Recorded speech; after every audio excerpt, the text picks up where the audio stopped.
நான் இந்த வழிவத்து நாட்டிலெல்லாம் தாழ்வுற்ற வறுமை மிஞ்சி விடுதலை தவறி கேட்டு பாழ்பட்டு நின்ற ஒரு பாரத தேசம் தனி வாழ்விக்க வந்த அனைத்து தலைவர்களையும் போற்றி போற்றி இந்நன்னாளில் இங்கு குழுமி இருக்கின்ற ஆசிரியர்கள், குழந்தைகள், பெற்றோர்களாகிய உங்கள் அனைவரையும் எம் பள்ளி குழுமத்தின் சார்பாக வருக வருக என வரவேற்றுக் கொள்கிறோம். First of all, I would like to thank our respected correspondent sir for giving me such a wonderful opportunity. Republic day குடியரசு தினத்தை கொண்டாடுகின்ற இந்நன்னாளில் நம் முகத்தில் இருக்குமே மகிழ்ச்சி ரேகைகள். ஒரு காலத்தில் நாம் தின்பட வேண்டிய கட்டாய சூழ்நிலையில் இருக்கின்றோம். முன்னொரு காலத்தில் சுதந்திர போராட்ட வீரர்களாக நாம் இன்று நம் முகத்தில் சிரிப்பை பார்ப்பதற்காக தன் உயிரை நீத்த தேச தலைவர்கள் பலர். எடுத்துக்காட்டாக வ.உ.சி., பகத்சிங், கொடிகாட்டு குமரன் என பட்டியல் நீண்டு கொண்டே போகிறது. தன் உயிரை பொருட்படுத்தாது, தன் வீட்டை பொருட்படுத்தாது, நாட்டிற்காக தன் உயிரை ஈட்டு இன்று நமக்கு குடியரசையும் சுதந்திரத்தையும் வாங்கி கொடுத்திருக்கிறார்கள். நாம் பெற்ற இந்த சுதந்திரத்தை பேணி காப்பது நாம் ஒவ்வொருவரின் கடமையாகும். 1950ஆம் ஆண்டு ஜனவரி திங்கள் 26ஆம் நாள் இந்திய நாட்டின் குடியரசு தினம் பிரகடனப்படுத்தப்பட்டது. இந்திய அரசியலமைப்பு சாசனம் வெளியிடப்பட்டது.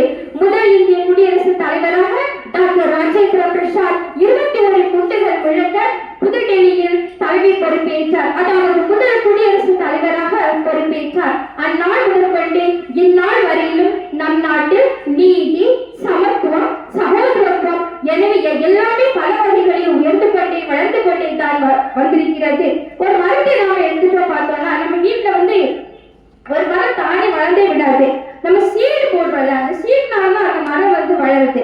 இங்க பாத்தீங்கன்னா குடியரசு அப்படின்னு சொல்லி பார்க்கும்போது சகோதரத்துவம், சமத்துவம், சுதந்திரம், நீதி 4 விதைகள் இங்கே விதைக்கப்பட்டிருக்கின்றன. அந்த 4 விதைகள் இன்று கனிமரங்களாக வளர்ந்து விருட்சங்களாக ஓங்கி வளம் பெற்றுக் கொண்டிருக்கிறது. இங்கு கூடியிருக்கின்ற நாம் அனைவரும் இதை தின்பட வேண்டிய ஒரு நிலைமையில் தான் இருக்கின்றோம். ஒற்றுமையே பலம், ஒன்றுபட்டால் வாழ்வு. இதுதான் தாரக மந்திரம். ஆடுவோமே பள்ளி பாடுவோமே, ஆனந்த சுதந்திரம் அளித்து விட்டோமே என்பது பாரதியின் கூற்று. நாம் இந்த சுதந்திர பறவைகளாக சுதந்திர மூச்சு இங்கே நாம் சுவாசித்துக் கொண்டிருக்கின்றோம்.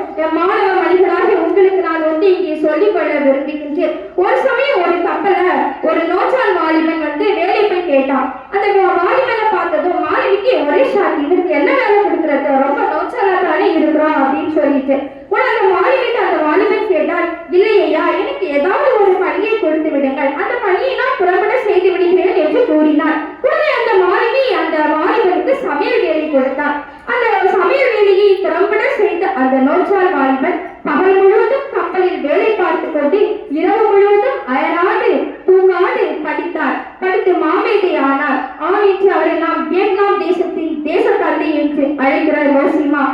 அருமையான மாணவ மணிகளே, ஆசிரியர் பிரதிநிதிகளே, பெற்றோர்களே, ஒற்றுமையே பலம். நமக்குள்ள நிறைய தனித்திறமைகள் இருக்கும். நமக்குள்ள இருக்கிற தனித்திறமைகளை கண்டுபிடித்து நம்முடைய குழந்தைகளுக்கு நல்ல வாழ்வியலை போதித்து பிற்கால இந்தியாவின் தீபங்களாக சிகரங்களாக மாற்ற வேண்டியது நாம் ஒவ்வொருவருடைய கடமையாகும்.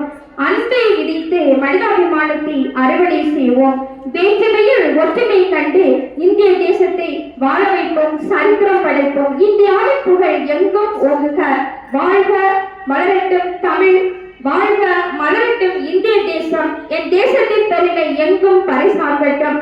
செயற்கைக்கோள்களை விண்ணில் ஏவுவது மட்டுமல்லாமல் எல்லா துறைகளிலும் இந்தியா சரித்திரம் படைக்க நம்